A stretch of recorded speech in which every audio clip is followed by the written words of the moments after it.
Assalamualaikum warahmatullahi wabarakatuh. Alhamdulillahirabbil alamin wassalatu wassalamu ala asyrafil anbiya wal mursalin wa ala alihi wa sahbihi ajmain amma ba'd. Kita sambung terus perbincangan kita pada hari Rabu yang lepas tentang cara-cara untuk meraih keikhlasan. Dan satu perkara yang penting yang kita sebutkan daripada sesi yang pertama hari itu, bahawa keikhlasan tu hakikatnya satu kurniaan. Ia bukan satu butang yang kita boleh tekan, alhamdulillah aku ikhlas. Malah barangkali kalau kita merasakan kita dah ikhlas, itu rupanya satu kepincangan. Seolah-olah macam aku tak perlu buat apa-apa lagi dah sebab aku dah ikhlas. Seolah-olah kita rasa kita sempurna. Jadilah agama kita sentiasa mengajak kita kepada usaha untuk proses, tapi bukan merasa cukup dengan apa yang ada. Saban hari kita minta kepada Allah, ihdina as-siratal mustaqim, bimbing kami ke jalan yang lurus. Kalau kita fikirkan logik, kalau ada orang nak jemput kita, panggil kita, orang akan ajak ke jalan ke atau orang ajak ke lokasi? Orang nak ajak ke jalan ke destinasi? Destinasi atau lokasi? Datang rumah aku, jom pergi shopping kompleks, jom pergi masjid, tempat. Tapi kalau tiba-tiba borak-borak, jom pergi MRR tu, boleh relate tak? Logik? Tak logik. Maknanya kita dalam kehidupan, kita tak ajak orang ke jalan. Tapi saban hari kita minta kepada Allah untuk ke jalan. Ihdina as-sirata. Bimbing kami ke jalan. Kerana jalan ini bertujuan untuk kita teruskan perjalanan, bukan untuk berhenti. Kalau berhenti pun RNR pun kita berhenti kejap, lepas tu sambung jalan balik. Betul? Kerana peranan kita dalam apa yang kita lakukan dalam kehidupan ini semuanya tentang usaha. Begitu juga tentang keikhlasan. Ianya proses dan ianya usaha.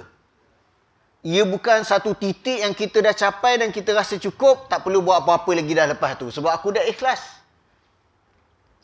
Sebab tu selepas kita bincangkan tentang tips yang pertama, mengatakan kena minta kepada Allah untuk ikhlas. Kedua, dia sebutkan sebelum ni, siapa ingat? Sembunyikan amalan tersebut. Dan yang ketiga, kita membandingkan apa yang kita buat dengan orang yang lebih baik dan lebih bagus berbanding kita dalam urusan akhirat, dalam urusan agama. Kita bandingkan dengan orang yang lebih bagus. Orang ni rajin betul, dia datang ke masjid. Aku dah lah sibuk, dah lah macam ni macam tu. Kita bandingkan diri kita dengan orang-orang macam ni. Dia ni rajin mengaji. Dia ni rajin bersedekah. Dia ni rajin jaga mulut dia.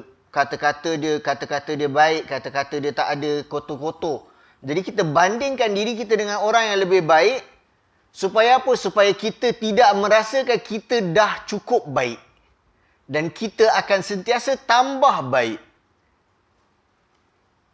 Kerana lawan kepada masalah ni adalah apabila kita rasa kita dah baik dan dalam bab urusan agama, orang lain semua kita rasa lagi rendah daripada kita.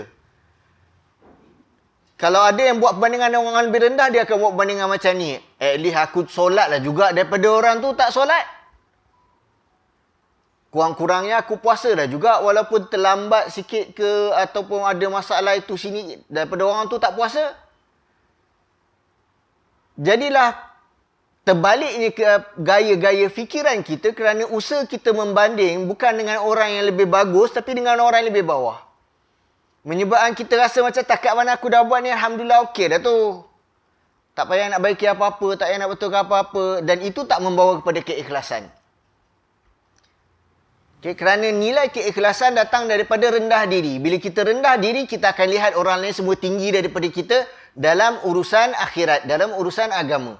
Sebab tu Allah letakkan contoh-contoh dalam Al-Quran dan hadis-hadis Nabi. Siapa? Para Nabi, orang-orang soleh, para sahabat. Mereka tinggi ke rendah?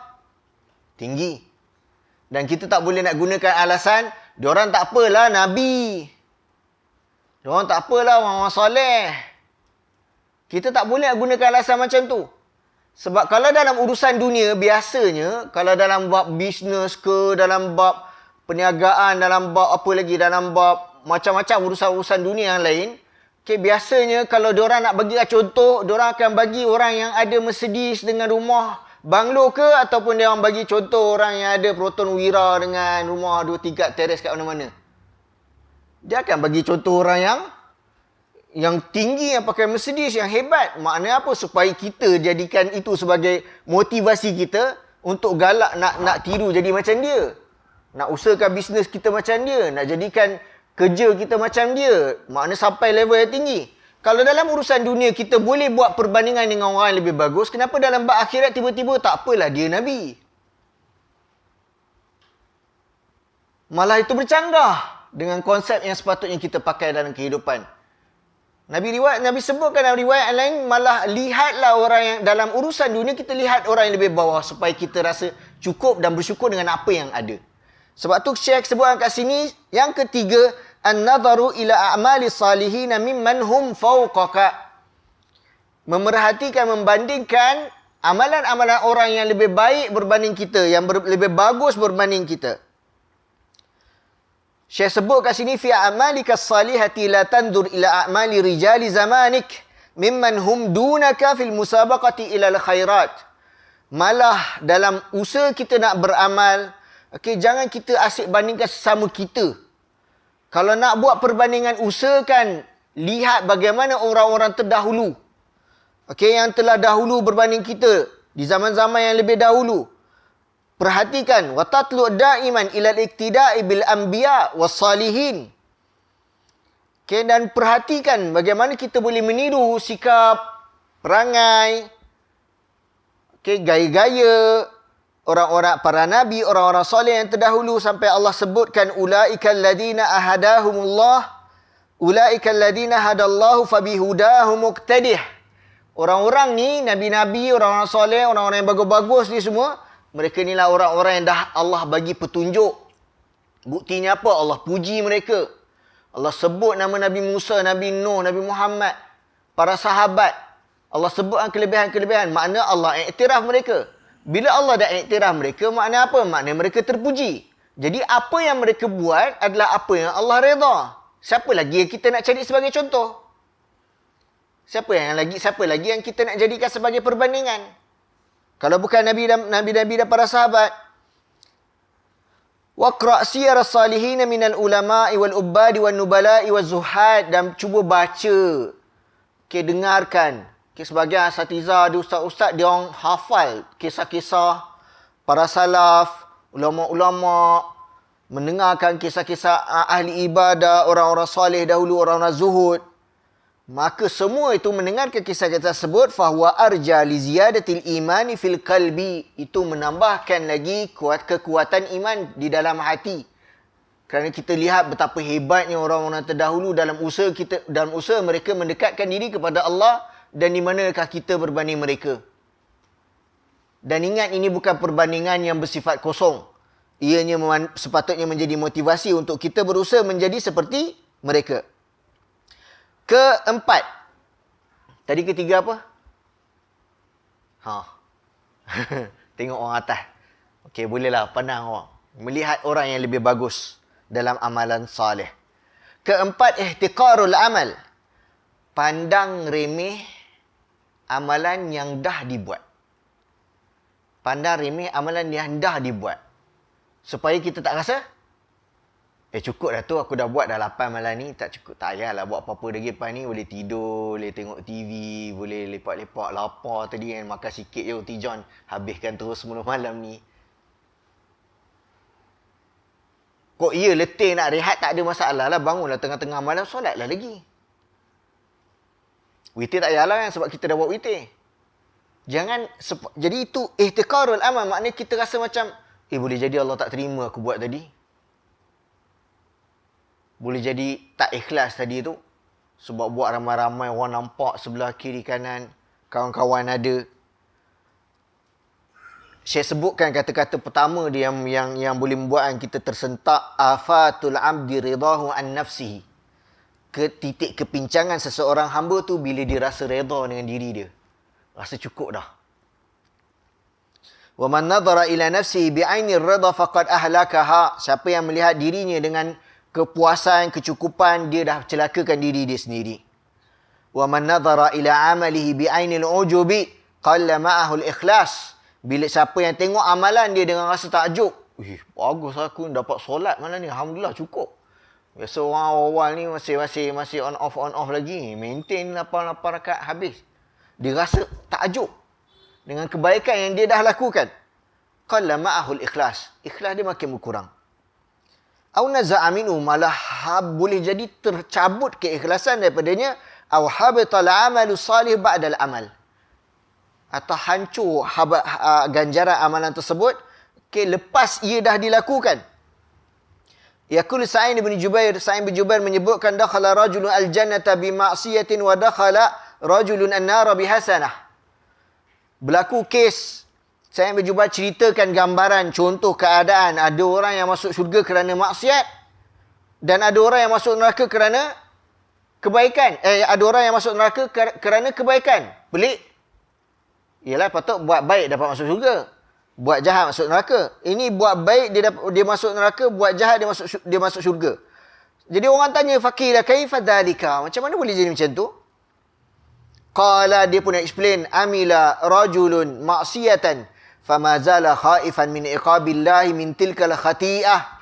Dia buat silap dan dia berterusan dalam keadaan takut akan hukuman Allah kerana kesalahan dia. Falaqiyallaha faghafaralah. Dan dia bertemu Allah di hari akhirat dalam keadaan takut, bertaubat, insaf. Allah ampunkan dia. Min khawfi minhu, kerana tulusnya rasa takut dia kepada Allah.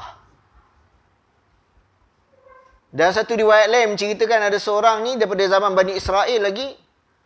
Dia seorang yang dia membesar dalam keadaan kurang agama, dia banyak melakukan maksiat sampailah dia dah jadi tua, anak cucu dah ramai. Sebelum dia meninggal, dia bagi tahu anak-anak dia, nanti kalau aku dah meninggal, korang bakar jasad aku ni, mayat aku ni.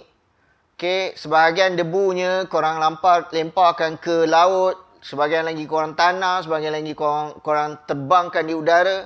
Sampai di akhirat, Nabi sebutkan dari riwayat tu, Allah kumpulkan balik semua debu-debu tersebut dan hidupkan balik jasad dia seperti mana yang asal.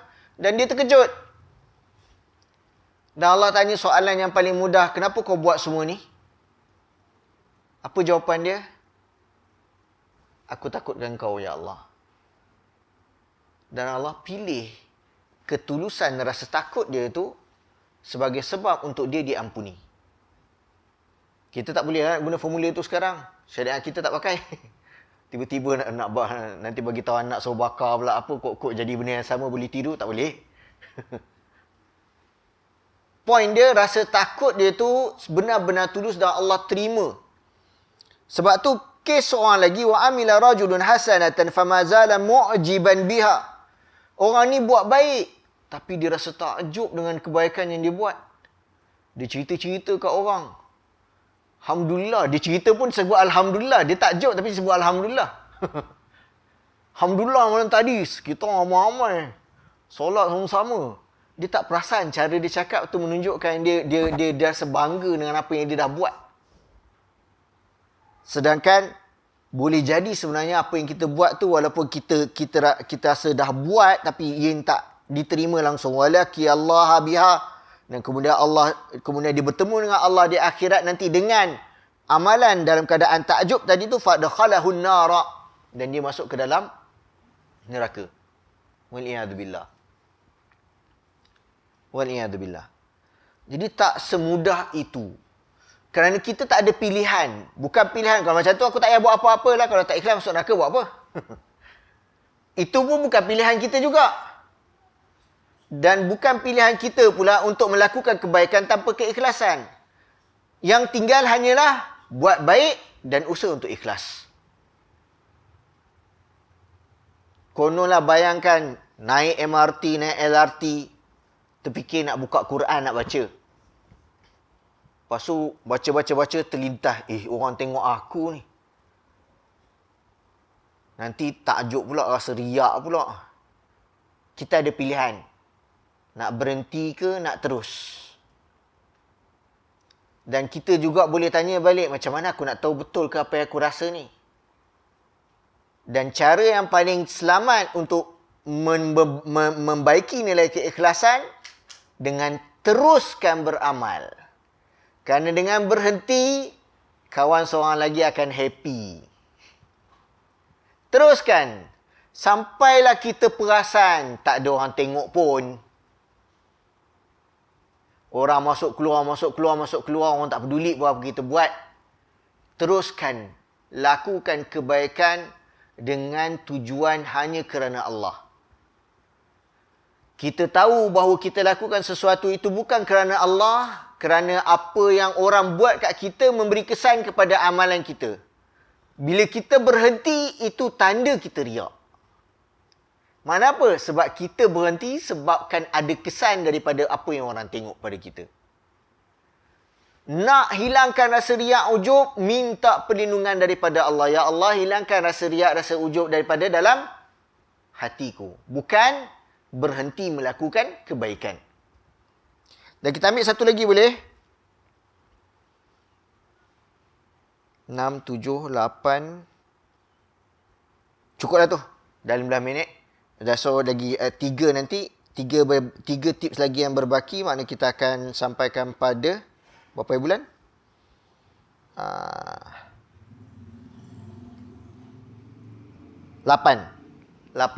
April nanti insya-Allah. Jadi paling tidak daripada apa yang dipesankan tadi, maknanya untuk kita melihat orang yang lebih bagus dan kita merasa apa yang kita buat tu, ayat dia mungkin tak sesuai, tapi dia orang cakap ihtikar ni, orang Arab sebut ihtikar ni memang pandang rendah. Cuma kita jangan salah faham pandang rendah ni anggap amalan tu remeh. Kita yang menganggap apa yang kita buat tu remeh. Apa yang kita buat. Sebab apa? Sebab boleh jadi Allah tak terima. Sebabkan itu kita nak buat lagi. Disebabkan barangkali yang kita buat tadi tu belum cukup bagus lagi. Jadi kita tambah kualiti. Sebab kalau kita rasa dah bagus, masa itulah kita rasa tak payah tambah apa-apa. Jelas? Saya cukup setakat itu. Semoga Allah kurniakan kepada kita keikhlasan dalam apa saja yang kita lakukan. Dengan baki sekarang malam ke-4. Kejap je. Malam 5 ke 4? 4. Okay. So, dan sekejap dah seminggu. Kejap separuh dah. Tiba-tiba dah 10 orang terakhir. Semua ni akan melalui dengan pantas. Dan kita tak ada tempat lain untuk kita berpaut kepada Allah. Agar Allah terima apa yang kita lakukan. Dan Allah jauhkan daripada kita segala perkara-perkara yang menyebabkan Allah benci. Okay, terutama apa yang merosakkan hati. Aku qauli hadza wa astaghfirullahaladzim li wa lakum. Subhanakallahumma wa bihamdik asyhadu an la ilaha illa anta astaghfiruka wa atubu ilaik. Assalamualaikum warahmatullahi wabarakatuh. Terima kasih semua.